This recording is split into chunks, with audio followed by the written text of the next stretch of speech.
العالمين وإله الأولين والآخرين له ملك السماوات والأرض يحيي ويميت وهو على كل شيء قدير.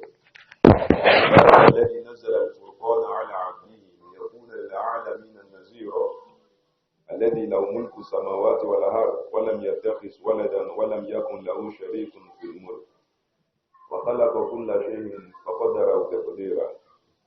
وصلاة الله وسلامه ورحمته وبركاته ورضوانه على شرفة خلقه وخاتم أنبيائه ورسله سيدنا ومولانا محمد صلى الله تعالى عليه وسلم وآله الطيبين الطاهرين وصحابته أجمعين ورحمة الله ومغفرته لتابعين وتابعين بإحسان إلى يوم الدين. Amen. All praise, adoration and glorification belongs to nobody but Allah subhanahu wa ta'ala. We thank Him, we adore Him, we glorify Him, His praises. Even though our adorations, our praises, our glorifications are nothing when compared to His majesty. May He, out of His infinite mercy, accept our little acts of glorification and thanks. After thanking Allah subhanahu wa ta'ala, may the peace, benedictions, and salutations of Allah be upon the noble soul of our leader, Muhammad Mustafa sallallahu ta'ala alayhi wa sallam, the seal of the Prophet. The same peace, benedictions, and salutations of Allah be upon his wives, his companions, his household, as well as the rest of the Muslim populace on the day of resurrection. Ameen. فقال سبحانه وتعالى أعوذ بالله من الشيطان الرجيم بسم الله الرحمن الرحيم مثل الذين اتخذوا من دون الله أولياء كمثل العنكبوت اتخذت بيتا وإن أوهن البيوت لبيت العنكبوت لو كانوا يعلمون إن الله يعلم ما يدعون من دونه من شيء وهو العزيز الحكيم وتلك الأمثال نضربها للناس وما يعقلها إلا العالمون. صدق الله العظيم. My respected brothers and sisters in Islam, for our reflection this afternoon, very briefly, I want to try and make a follow-up on what we discussed last week.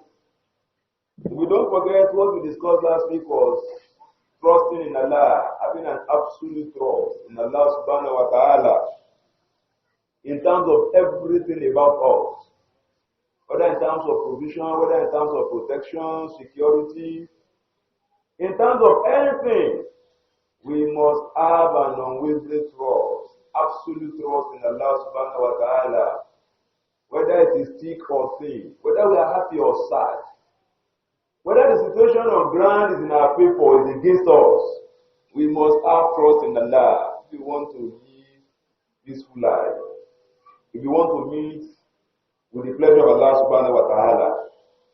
My brothers and sisters in Islam, the advantages of trusting Allah subhanahu wa ta'ala are many, among which is peace of mind, which I have just mentioned, tranquility, serenity. When there is trust in Allah subhanahu wa ta'ala, when other people are fearing, you will not fear. Because it is the sunnah of Allah, it is the promise of Allah. In awliya Allah la khawfun alayhim wa la hum yahzanun.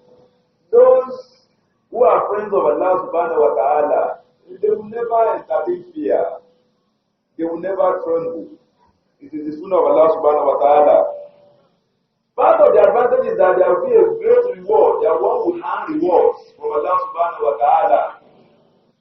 If you trust in Allah subhanahu wa ta'ala, Allah will continuously be rewarding you for your actions. Allah will be rewarding you. And then Allah will provide provisions where it is least expected.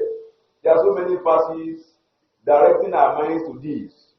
For instance, Allah will tell you, وَمَنْ يَتَّقِ اللَّهَ يَجْعَلْ لَهُ مَخْرَجًا ويرزقه من حيث لا يحتسب ومن يتوكل على الله فهو حسبه إن الله بالغ أمره قد جعل الله لكل شيء قدرا.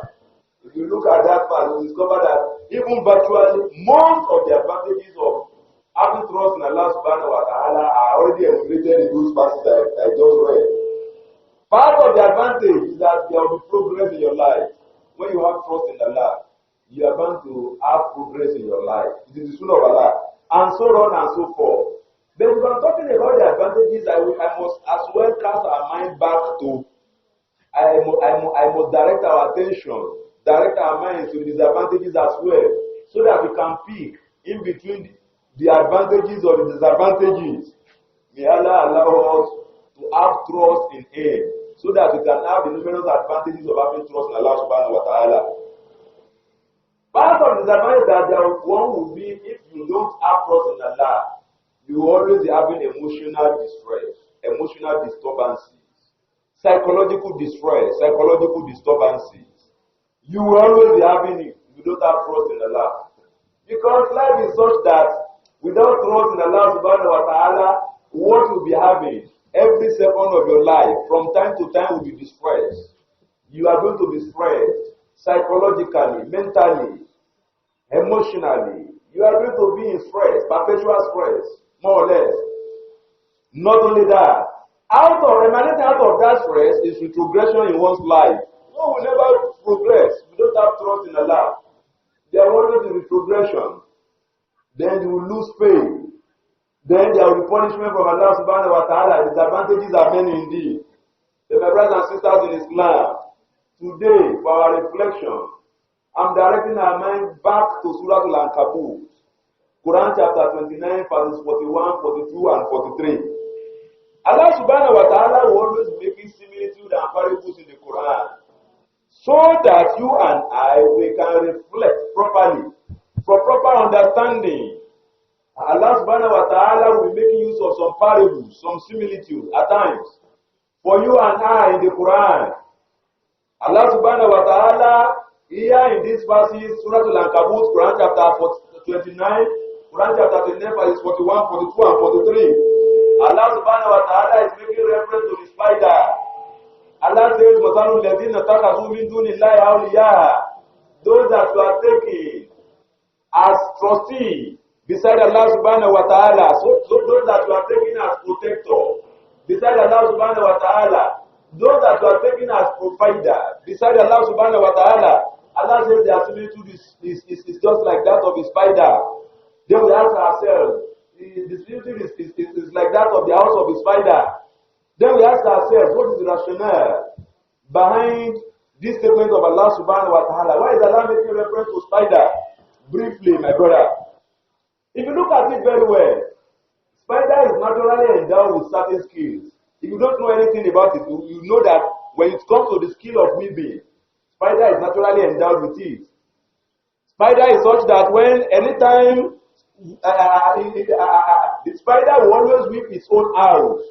And mark you, spider will never take any material from outside to weave its own house. Everything is just within the spider itself, and it will weave the house completely. And by the time the spider is able to complete its own house, what happens? The spider will just sit at the central place, and then it will be there for some time, waiting for insects that will traverse, that will cross any part of the house that it has constructed or built for itself. Any little insect that comes in will be trapped in. That is it. It is just natural. Very little insects, anywhere, any part of that house of spider, it will just be trapped into it. And then the spider will now come out of its own central location, and it will come and it will pick it up, and then it will serve as food for the spider. My brothers and sisters in Islam. At the material time when the spider is completing its own house and it's sitting there at the central location, the spider will feel comfortable, and the spider will think that is the end of the world. But my brothers and sisters in Islam, alas, what happened to it? Let just any little object pass through that house. What will happen? It will be destroyed completely. Allah subhanahu wa ta'ala says that is the spirit of those who are not trusting in Allah. You see, if you build your confidence, your trust in any other thing than Allah subhanahu wa ta'ala, you are bound to suffer perdition. You are bound to suffer losses. You are going to lose. Right, left, and center, you are going to lose. That is what Allah subhanahu wa ta'ala is teaching you and I. So my brothers and sisters in Islam, for you and I not to lose out in this world, and not to lose out completely in the hereafter, we must have an unwavering trust in Allah subhanahu wa ta'ala. May Allah subhanahu wa ta'ala be pleased with each and every one of us, and give us the iman, with which we are going to have absolute trust and confidence in Him. Whatever may be our position, whatever may be our loss, may Allah subhanahu wa ta'ala give us adequate iman to weather the storm of this life. May Allah subhanahu wa ta'ala continue to advance each and every one of us in iman, So that at the end of the day, when we are going to leave this world, we are going to move with the pleasure of Allah subhanahu wa ta'ala. Instead of back to Kana Gafara.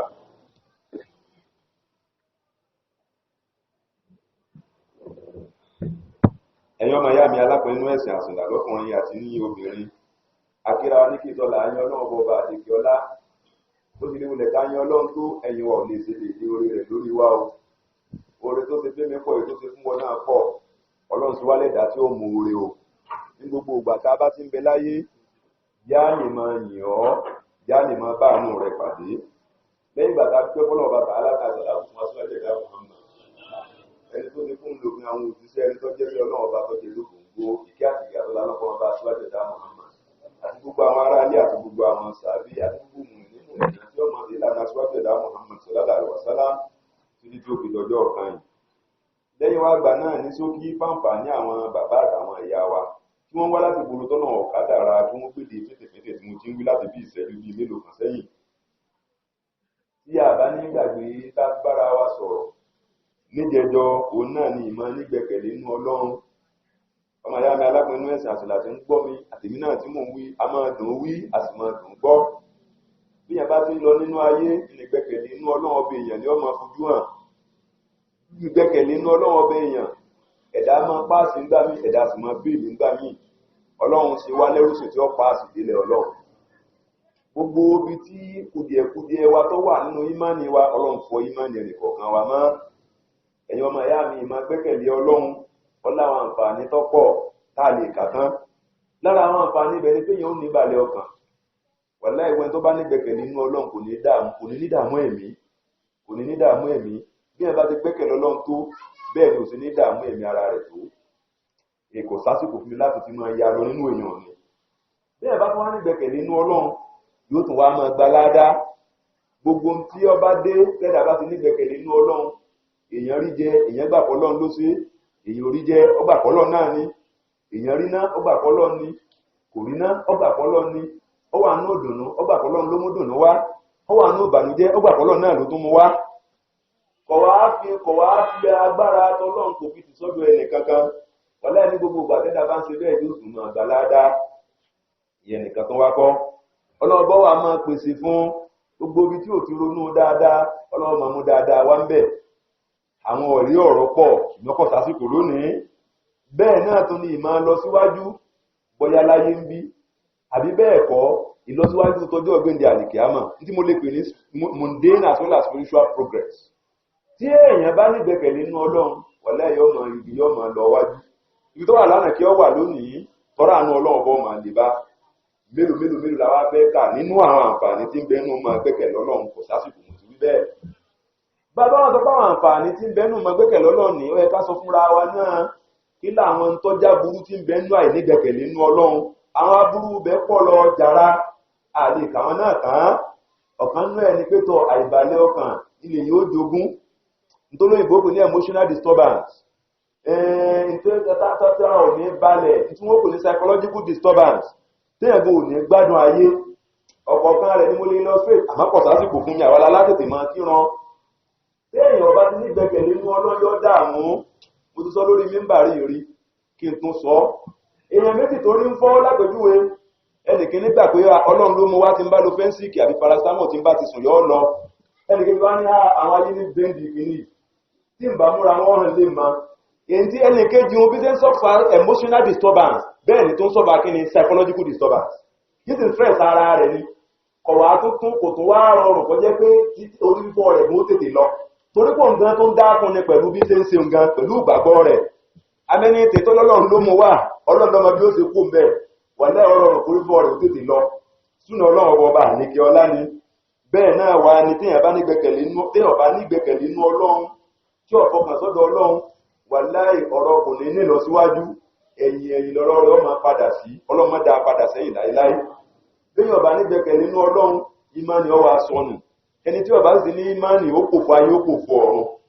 Béèyàn bá ti ní gbẹ́kẹ̀lé inú Ọlọ́run ìyẹ́ ẹlẹ́ta ìlérò ní ọgbẹ̀yìn rẹ̀ lọ́jọ́ kan Ọlọ́run má fi àjẹ nìkan kan wá ẹni ọmọ àyà mi láti wá ṣàlàyé bó ṣe rí ẹni tí ó bá gbẹ́kẹ̀lé inú Ọlọ́run ọwọ́ máa yà bí méjì àbí mẹ́ta wá nínú Suratul Ankabut Quran ọgbà ọ̀rọ̀ ìkọkàndínlọ́gbọ̀n àyà ìkọkànlélógójì títí dé ìkẹtàlélógójì ọlọ́run wá sọ ọfi aláǹtakùn ṣàkàwé ọlọ́run ní gbogbo ẹni tí ò ní gbẹ́kẹ̀lé inú ọlọ́run tí ń wá ààbò síbòmíì tí ń wá jẹ ẹ̀mú síbòmíì tí ń wóríire síbòmíì lẹ́yìn èmi ọlọ́run àpẹẹrẹ rẹ̀ bí aláǹtakùn ni táwọn abúlé léèrè pé bóòlù aláǹtakùn bóòlù ọ̀rọ̀ tiẹ̀ sí rí ọ̀rọ̀ pọ̀ ń bẹ̀ táwọn àfáà sọ ọ̀sásìkò lónìí ni àwọn kì í mú ní ṣókí wọ́n lẹ́ẹ̀rẹ́ aláǹtakùn àwọn ẹ̀bùn kan bẹ tọ́lọ́ ń fún wọ́n ní bẹ́ẹ̀ ọba tiẹ̀ wàá rí gbogbo ẹ̀ òun ní máa kọ́lé kéèyàn òun wí fún nǹkan kéèyàn ohun nǹkan ẹni tí ohun nǹkan bí aláǹtakùn sọ̀ wọ́n kò sí èèyàn tó lè ohun nǹkan bí aláǹtakùn wọ́n wá níbi èèmọ̀ tí wọ́n ń bẹ lára tiẹ̀ ní pé tó wá fẹ́ kọ́lé ohun èméròjà tí ó lò fi kọ́lé láti ta sọ̀rọ̀ pé nǹkan fẹ́ kọ́lé rẹ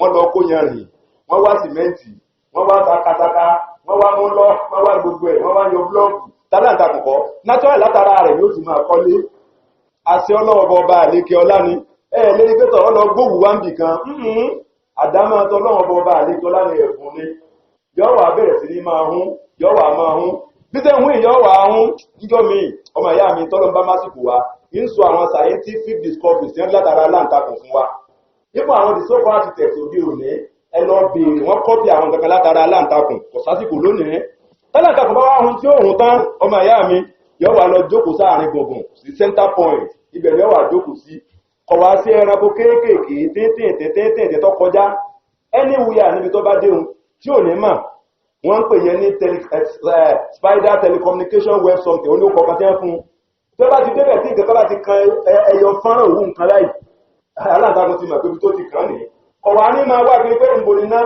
àbí bí ni àbí bẹ́ẹ̀ kọ́ tààràtà ní ọ̀dọ̀ ibi tí insect yẹn wà àṣẹ ọlọ́run ọba àlékè ọlá ni yóò sì ọ̀rọ̀ agbèjẹ àṣẹ ẹ̀tọ́ lọ́nu ẹ̀mí rẹ̀ ó ti wá balẹ̀ wípé yẹ mo ti hun lé kí n máa jẹun lókù ọlọ́run ọba àlékè ọlá wá ní pé ẹ̀wà aláǹtakùn bí gbogbo ẹni wá rọ̀ lọ́rùn tí ètínú rẹ̀ wá ń dùn tẹ́nìkan bá wá sí èsì kọjọ méèké tó bá mú sasawọ̀ tó bá kọjá lápára ẹ̀yọ́ kan sí kí ni ọ̀dàlẹ̀ aláǹtakùn rúnà ọlọ́ni wà nínú àwọn àdàlùbò yóò ti làbẹ́ tó làǹkàbò ilé tí bí yẹpẹrẹ jùlọ gbogbo ilé tí ń kọ́ láyé iná nílé aláǹtakùn yóò sì dọ́ra rẹ̀ lójú tó fi ọlọ́wà ní bẹ́ẹ̀ ni gbogbo ẹni tí ọba nígbẹ̀kẹ̀lé inú ọlọ́run ọ̀rọ̀ rẹ̀ yàtọ̀ sáláǹtakùn òfo ní ọ̀padà mú ọlọ́mọdé àmófo ọlọ́mọdé àpòfo ọlọ́mọdé àròfo ẹni tí ọba nígbẹ̀kẹ̀lé inú ọlọ́run yóò pòfo yóò ròfo àfi ká nígbẹ̀kẹ̀lé inú ọlọ́run ọmọ ìyá mi bó ṣe jẹ́ nìyẹn.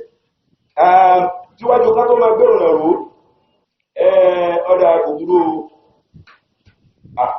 tọ̀ ìtàn kan síwájú síbi ń bí wọ́n ní ká tó bá àwọn ọmọ ìyá ẹ̀yìn akẹ́kọ̀ọ́ bá bá ń sọ̀rọ̀ báwọn kan tó ń fẹ́ máa ṣe pálapàla àwọn ẹlẹ́gbẹ́ òkùnkùn tó bóyá wọ́n ń gbúrò pínrín tí wọ́n fẹ́ máa yíwọ àárín yín bóyá bẹ́ẹ̀ ni bóyá bẹ́ẹ̀ pọ̀ ìwé tí wọ́n wá bá mi wájú ní ìsẹ́yìn àmọ́ mo gbà pé gbogbo ẹ̀yin olóore tẹ́ ẹ jókòó ẹ̀ lè jára wọn láéláé lágbára ọlọ́run sì ní ṣe ń lólókùn kan ọlọ́run ní ṣe ń lórí ìburú ẹgbẹ́ta ní abára lọ ní èrò tó wá jẹ́ pé ẹ̀jẹ̀ ní lọ mú kiri bí ó ṣe dàrú ní orí ibú lọ́wọ́ sí ohun ọlọ́run ní ṣe ń lórí ibú lágbára ọlọ́run àìwá àmọ̀tẹ́ bá wá rẹ̀ tẹ́ fura sí ẹ̀dì rìpọ́ọ̀tì fún student affairs tó ọba mọ̀ kó lè lọ student affairs wá rìpọ́ọ̀tì pé mi lè mọ́mú rẹ̀ tó ti gbọ́ torí ààbò gbogbo wa náà ni kò sí nǹkan kan ṣùgbọ́n mo nígbàgbọ́ pé bóyá tí wọ́n kọ́ nítorí ìmẹ́ntọ́ kọ wá bóyá tí wọ́n kọ́ bí bóyá wọ́n kàn fura ni nínú campus tó wà fi sùúrù ní gbogbo south west kódà mo fẹ́ sọ pé ní gbogbo nàìjíríà federal polytechnic rẹ̀ jẹ́ kan lágbára ọlọ́run yóò sì máa wà more peaceful ní ọlọ́run ní dà wá aláṣẹ ẹbẹ̀ láàmú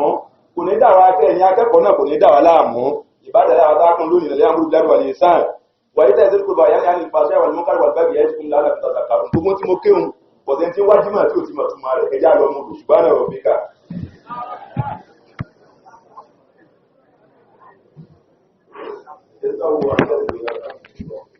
الله أكبر الله أكبر